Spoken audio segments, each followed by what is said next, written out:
If you're here, it's because you have a pretty fair idea of how to change shocks, and you're on a Cadillac SRX station wagon and you can't figure out how to get to the top to get those two bolts. So here's the answer. Since I couldn't find it in any YouTube video on this generation of SRX, you got to remove this clip. You don't necessarily have to remove that.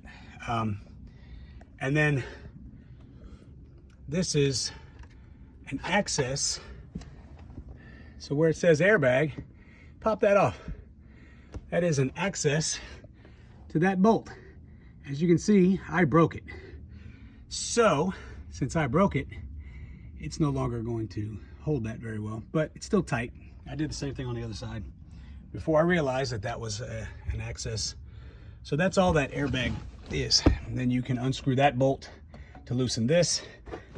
This clips in a little bit of this, makes all this nice and tight. And then you can pop the panel out just like any other interior panel. Take that little floor piece off. And then when you do that, there's this rubber piece right over the top of the shock.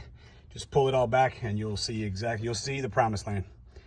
And there you go. I'm not going to go through a whole video and tell you my whole life story about working on this car and everything else. You came here for a quick answer and I gave you a quick answer. So give me a like, give me a comment, tell me if you were successful. Good luck, y'all.